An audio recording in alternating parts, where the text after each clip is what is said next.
China has stepped up trials of its digital yuan.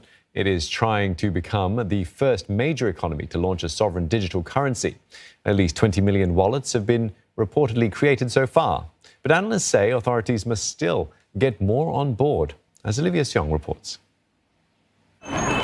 Whether it's shopping at Beijing's famous retail district, Sanlitun, or buying groceries at the supermarket, how the Chinese yuan changes hands could be set for a change come next year. This as China looks to roll out its new digital currency on a larger scale in February when it hosts the Winter Olympics.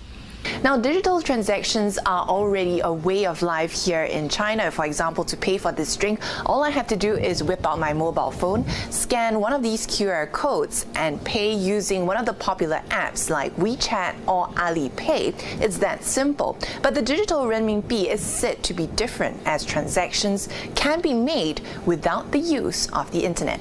谢谢老板。It also doesn't require a bank account to access funds, which could benefit the 20% in China without one. It's a plus for those living in rural areas and is expected to allow easier government transfers and reduce the monopoly of third-party payment apps. There could also be benefits for businesses. The speed of transactions would be sped up. It would make investments far more predictable. It would make it easier for it would lower the cost of operations to a significant extent, because usually such transactions involve having a business banking relationship. If you're doing cross-border transfers, you would need a correspondent bank. The pain of innovation is going to be hugely reduced, and there are going to be major opportunities for various other fintech firms which could offer value-added services. The digital currency is also expected to help prevent illegal activities like money laundering and allow authorities to make better economic planning decisions with the information collected.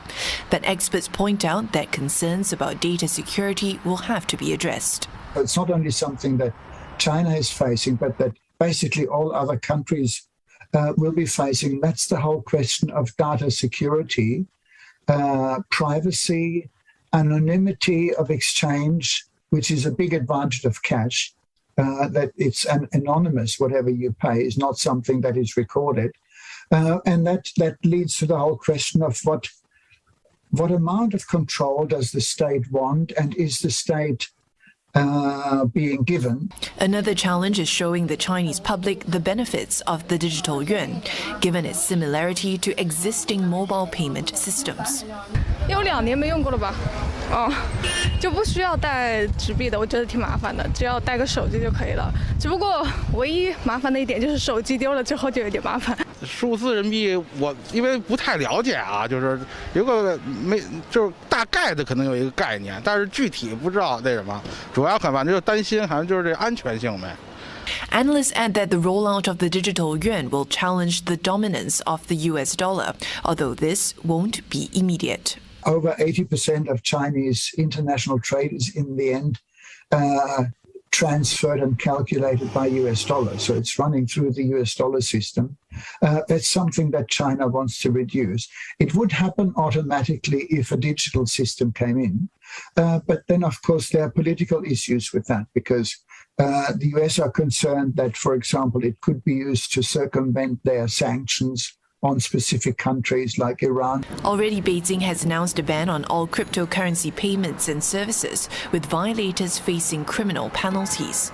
This means there's hardly any competition for the digital yuan in mainland China, and the final obstacle to its widespread adoption here lies in the hands of consumers. Olivia Xiong, CNA, Beijing.